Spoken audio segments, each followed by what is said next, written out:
Welcome back to my channel নীলিমার small garden. দেখতে পাচ্ছ আমি ওপরটা দেখাচ্ছি কারণ ওপরে পুরো শেড দেওয়া। হ্যাঁ, শেডের পাশেই লোহার সিঁড়ি দেখতে পাচ্ছ। লোহার সিঁড়ি দিয়ে ওপরে চলে যাই ওপরের ছাদে। আর দেখো শেডের নিচে আমি গাছ রেখেছি, কিছু গাছ।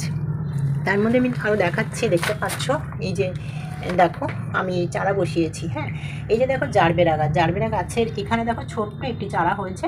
হ্যাঁ, এই চারাটি হলো জবা ফুলের বীজের চারা। হ্যাঁ, জবা ফুলের বীজ আমি এখানে তিনটে আমি ছড়িয়ে দিয়েছিলাম। তার মধ্যে দেখো এই দেখো একটা তো বৃষ্টির জলে ভিজে দেখো একটা গোড়ার থেকে পচে গেছিলো। তারপরে হচ্ছে এইটুকু পাতা বেঁচে আছে, এটা তো কিছু করা যাবে না। আর একটা বেঁচে আছে দেখতে পাচ্ছ। আর আমি প্রত্যেকটা টবে যেগুলো আমি নতুন করে বীজ বসিয়েছিলাম, চলো দেখাচ্ছি। দেখো এইটা এটাতে বসিয়েছি, প্রত্যেকটা টবে বসিয়েছি, এখনও কিন্তু বেরোয়নি। হ্যাঁ, কিন্তু দুটো তিনটে টবে কিন্তু বেরিয়ে গেছে চারা। দেখো পুরো এই দেখো দেখো এই যে দেখতে পাচ্ছ, এই যে এই জবা গাছের বীজ। হ্যাঁ, এই চারাগুলো কিসের জানি না, এগুলো মাটির সাথে হয়তো কোনো বীজ ছিল।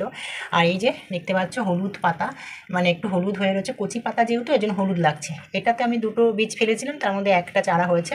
এটাতে দেখো দুটো বীজ ফেলেছিলাম, এটাতে কিন্তু দুটো বীজেই কিন্তু বেরিয়ে গেছে একদম ভালোভাবে, দেখতে পাচ্ছ। আর এই দেখো কোকোপিটে দিয়েছিলাম।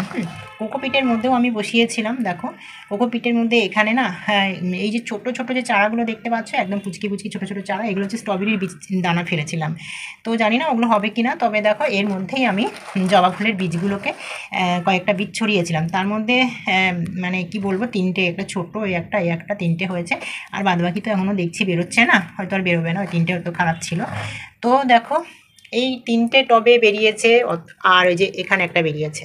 বাদ বাকিতে এখনও কিন্তু বেরোয়নি, দেখো এখনও কিচ্ছু বেরোয়নি। হ্যাঁ, ঠিক আছে, তো এই কটা বেরিয়েছে দেখতে পাচ্ছ।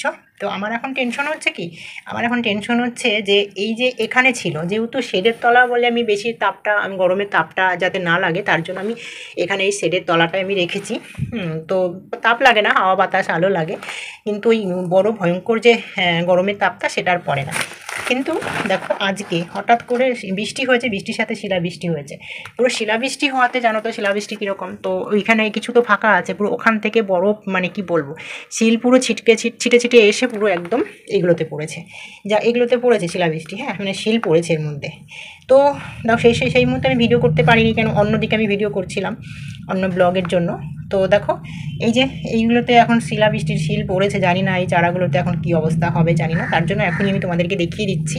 কেননা তখন আবার বলতে পারবে না যাতে দেখো চারা করতে দিয়েছে, চারা তার মানে হয়নি বা কিছু, তোমাদের মধ্যে কোনো যেন ভুল ধারণা না থাকে, তার জন্য আমি এই আপাতত এগুলো শেয়ার করে দিচ্ছি। কারণ এইগুলো যদি কোনো কারণে যদি নষ্ট হয়ে যায়, শিলাবৃষ্টির যেহেতু শিল পড়েছে তার জন্য যদি নষ্ট হয়ে যায়, আজকেই শিলটা পড়েছে, তার জন্য আমি ভিডিওটা করে রাখছি। ভিডিওটা করে তোমাদের সাথে শেয়ার করছি। তো বাদবাকি তো এখনও চারা বেরোয়নি, বেরোবে, অবশ্যই বেরোবে, একটু লেট হবে হয়তো। আর বীজগুলো হয়তো খারাপ বা ভালো মেলানো ছিল হয়তো।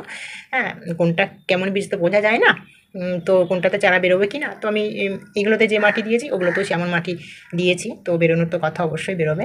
তো এইগুলো আগে গ্রো করে গেছে, দেখো এগুলো আগে বেরিয়ে গেছে, এগুলো আগে জার্মিনেশন হয়ে গেছে দেখতে পাচ্ছ। তার সাথে দেখো ছোটো একটা হয়েছে, দেখিয়ে দিলাম। তো চিন্তা আছে আমার এখন একটাই, যে শিলাবৃষ্টির আঘাতে যেন এই গাছগুলোতে কিছু না হয়, ঠাকুরকে ডাকছি যেন কিছু না হয়। তোমরাও একটু পে করো যাতে এই চারাগুলো যাতে কিছু না হয়, ঠিক আছে। কেন আমি যতদূর জানি শিলাবৃষ্টিতে অনেক সময় দেখো গাছে যে ছোটো ছোটো আমগুলো না শিল পড়ে কালো হয়ে যায়, নষ্ট হয়ে যায়, সেক্ষেত্রে আমার সেটার জন্য চিন্তা হচ্ছে এই চারাগুলো আপাতত কিছু যেন না হয়, ঠিক আছে। তো দেখিয়ে দিলাম, শেয়ার করে দিলাম যে জবা গাছের বীজ থেকে চারা তৈরি করা যায় এইভাবে।